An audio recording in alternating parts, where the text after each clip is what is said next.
जिंदगी में रास्ते बनाए मिलते उन्हें स्वयं बनाना पड़ता है। जिंदगी में रास्ते बनाए मिलते उन्हें स्वयं बनाना पड़ता है। मंजिलें यूं ही नहीं मिलती यारो, उन्हें मेहनत से हासिल करना पड़ता है। उन्हें मेहनत से हासिल करना पड़ता है।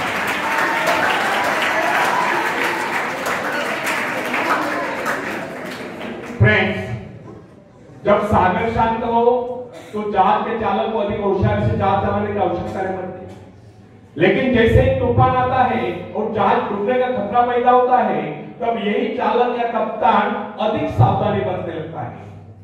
जब जहाज में सवार सभी लोग घबरा रहे होते हैं, तब यही कप्तान मुस्कुराता हुआ अपनी संपूर्ण योग्यता को काम में लाता हुआ जहाज को डूबने के संकट से बचाकर सही सलामत ले जाता है। वास्तविक ऐसी योग्यता की परीक्षा दुख और संकट के समय में होती है। जब कोई इंसान थोड़ी पूंजी लगाकर अपने व्यापार का विस्तार करता है, तो उसे वर्षों तक कठोर परिश्रम करने पड़ते हैं। इस परिश्रम से वह कुछ कमाने को होता है। यह परिश्रम ही उसके विजय का प्रतीक होता है। अपने ग्राहकों को शब्द जाल में फंसाकर वो अपने व्यापार को बढ़ाता है और एक दिन सफल व्यापारी बन जाता है। बाद में छोटे मोटे कारोबार संकट उसका कुछ नहीं बिगाड़ पाता है। जो लोग इससे पहले उसे कम पूंजी वाला समझकर उसका मजाक उड़ाया करते थे, आज वही लोग उसकी सफलता की प्रशंसा करते नजर आते हैं। इसे कहते हैं अपने हाथों अपने भाग्य का निर्माण, आत्मशक्ति का चमत्कार। फ्रेंड्स, जिसके पास धन की शक्ति हो, उसे शिक्षा प्राप्त करके या विद्या प्राप्त करके आत्मविकास करने का अवसर कहां है? वह तो धन की शक्ति पर निर्भर रहकर यही सोचता रहता है, मैं चाहूं तो विद्वानों को खरीद सकता। लेकिन फ्रेंड्स, जो विद्या प्राप्त करना सबसे जरूरी समझता है, वह रात भर अध्ययन करता रहता है, क्योंकि उसे पता है कि उसका कोई सहारा नहीं। सहारा बनेगा तो वह उसका अपना स्वयं का ज्ञान। जिस आदमी को पता हो जाता है कि उसे बाहरी सहायता मिलना बंद हो गया, वो या तो अपने पांव पर खड़ा हो जाएगा, गिर जाएगा। वास्तविक उस समय उसे बहुत ही कठोर परिश्रम की आवश्यकता महसूस होती है। असफलता के कलंक से बचने के लिए उसे अपने व्यक्तित्व की रक्षा करनी चाहिए। ऐसे लोग अपने आत्मविश्वास की शक्ति के बल पर दिन रात कर मेहनत करते हैं और सफल हो जाते हैं। फ्रेंड्स, जब मनुष्य पर संकट की घड़ी आ जाती है, जब वह किसी भी तरह से अपनी जीविका चलाने में असमर्थ हो जाता है, तो कोई विरला होता है जो सफलता प्राप्ति के लिए खून और पसीना एक कर देता है, ताकि उसे असफलता का मोह न देखना पड़े। संकट काल में तो मनुष्य की बुद्धि का पता चलता है। कई बार ऐसे अवसर पर ऐसी सफलता मिलती है जिसकी मनुष्य के सपने में भी आशा नहीं होती। वो स्वयं सोचने लगता है मुझे इतनी सफलता कैसे मिली। वास्तविक ऐसी शक्ति हर इंसान के भीतर छुपी होती है, परंतु वह उसे पहचान नहीं पाता है। जैसे वह संकटों से गिर जाता है, वैसी यह शक्ति बाहर निकलकर उसकी सहायता करने आ जाती है। जो काम इससे पहले वह संभव समझ रहा था, वही काम पूरे होने लगते हैं। जो काम इससे पहले वह असंभव समझ रहा था, वही काम पूरे होने लगते हैं। इसका कारण यह है, जब मनुष्य का जीवन चारों खतरों से गिर जाता है, तब उससे बाहर निकलने के लिए वह हाथ पैर मारना शुरू कर देता है और इस संघर्ष से उसकी बुद्धि तेज हो जाती है और उसमें एक प्राकृतिक नैसर्गिक शक्ति आ जाती है। फ्रेंड्स, अपने जरूरतों की पूर्ति के लिए संघर्ष करना हम सभी का कर्तव्य है। संघर्ष से तो हमें सफलता मिलती है। जिनमें संघर्ष करने की इच्छाएं न हो, वो तो असभ्य और जंगली हृदय। आवश्यकता तथा आवश्यक पदार्थों की दुर्लभता ही सदा से मानव जाति के विकास का कारण रही। हर सभ्यता और संस्कृति का आधार श्रम और संघर्ष ही रहा है। जो अपने लक्ष्य पाने में खो गया, वही तो सका। कई वैज्ञानिक अपने साधना में लीन होकर अपने लक्ष्य को पाने के संघर्ष में जूझते रहे। उनके परिवारजन अभावग्रस्त होकर भूखे मरते रहे, परंतु उन्होंने अपने उद्देश्य को प्राप्त करके जन्म की सांस ली। जब उन्हें सफलता प्राप्त हुई, तो लोगों को उनके आविष्कार की शोध बहुत बड़े आश्चर्य से प्रतीत हुई। फ्रेंड्स, आवश्यकता ही आविष्कार की जननी, शोध की जननी। फ्रेंड्स, आवश्यकता ही आविष्कार की जननी है। यह जरूरत का ही कमाल है जिसने मानवीय सभ्यता को कहां से कहां पहुंचा दिया। अश्म युग से संगणक युग तक जरूरत की लक्ष्य का निर्धारण करती है। पाने के लिए वैज्ञानिक तथा शोधकर्ता जी जान से जुट जाते हैं। मनुष्य की गुप्त शक्ति का पता उस समय चलता है जब कोई जरूरत आकर उसके सामने खड़ी होती है, उसकी पूर्ति के लिए वो संघर्ष करता है। मनुष्य की यह गुप्त शक्ति आपातकाल में ही प्रकट होती है। इसका सीधा अर्थ है यह बात, यदि मनुष्य को किसी वस्तु की आवश्यकता न हो तो उसकी आंतरिक शक्ति का अंत हो जाए।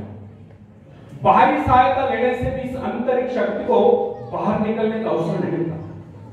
जो काम इस शक्ति द्वारा ले जाने वाला था, वही काम हम दूसरों की सहायता लेकर झटपट कर डालते हैं और पंगु तथा शक्ति बने रहते हैं। इसलिए फ्रेंड्स, हमें एक बात कदापि नहीं भूलनी चाहिए कि अपने मित्रों की सहायता लेने के बजाय या दूसरों की सहायता लेने के बजाय अपनी आंतरिक शक्तियों की सहायता लेना हमारे लिए अधिक उचित होगा। क्योंकि आत्मनिर्भरता एक ऐसी शक्ति है जो मित्रता यानी कि मित्रों से भी सहायता, प्रभाव दूसरों का प्रभाव, धन संपत्ति, काम करी काम, ऊंचा वंश, ऊंचे खानदान में जन्म को आई हुई व्यक्ति का सहारा लेना या बाहरी किसी भी प्रकार की सहायता, इन सब की सामूहिक शक्ति से ही शक्तिशाली होती है। इन शॉर्ट, आत्मनिर्भरता एक ऐसी शक्ति है जो मित्रता, प्रभाव, धन संपत्ति, ऊंचा वंश या बाहरी किसी भी प्रकार की सहायता, इन सब की सामूहिक शक्ति से ही शक्तिशाली होती है।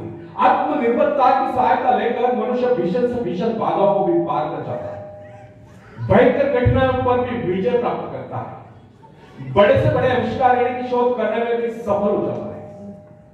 इंसानी गुणों में सबसे अधिक शक्ति आत्मनिर्भरता की है। जो इंसान अपने सहारे जीता है, जो अपने बल पर चलता है, जो अपने लक्ष्य पर चट्टान के बाद डटा हुआ है, जो बाधाओं को सामने देखकर जरा भी विचलित नहीं हुआ, जिसे अपनी कार्य कुशलता और कर्म शक्ति पर पूरा विश्वास है, वही सफल होता है।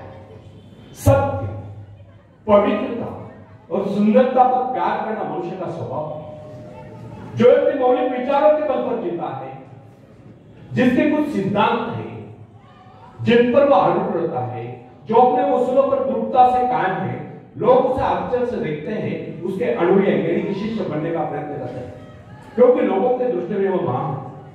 फ्रेंड्स, यदि आप भी महान बनना चाहते हो तो अपनी शक्तियों को पहुंचाना। ईश्वर ने जो शक्ति आपको प्रदान की है वो आपके भीतर छुपी हुई, उसे जगाकर बाहर लाओ। यदि आप उसे जगाने में सफल हो गए तो सफलताएं आपके कदमों तले होगी और आप कामयाबी के शिखर पर होंगे। आखिर में हरिवंश राय बच्चन जी की कविता में पेश करता हूं, आप भी मुझे साथ देंगे। लहरों से डरकर नौका पार नहीं होती, कोशिश करने वालों की कभी कोशिश करने वालों की कभी। नन्ही चींटी जब दाना लेकर चलती है, चढ़ती दीवारों पर 100 बार फिसलती है। नन्ही चींटी जब दाना लेकर चलती है, चढ़ती दीवारों पर 100 बार फिसलती है। मन का विश्वास रगों में सांस भरता है, चढ़कर गिरना, गिरकर चढ़ना न अकलता है। आखिर उसकी मेहनत बेकार नहीं होती, कोशिश करने वालों की कभी कोशिश करने वालों की कभी। डुबकिया सिंधु में गोताखोर लगाता है, डुबकिया सिंधु में गोताखोर लगाता है, जा जाकर खाली हाथ लौट कर आता है। मिलते नहीं सौजी मोती गहरे पानी में, मिलते नहीं सौजी मोती गहरे पानी में, मुट्ठी उसकी खाली हर बार नहीं होती, कोशिश करने वालों की कभी कोशिश करने वालों की कभी। और आखिरी पद आप सबके लिए बहुत इंपॉर्टेंट है। असफलता एक चुनौती है, इसे स्वीकार करो। असफलता एक चुनौती है, इसे स्वीकार करो। क्या कमी रह गई देखो और सुधार करो। जब तक न सफल हो, निंद चैन को त्यागो तो संघर्ष का मैदान छोड़कर मत भागो। कुछ किए बगैर ही जय जयकार नहीं होती। कोशिश करने वालों की कभी कोशिश करने वालों की कभी धन्यवाद।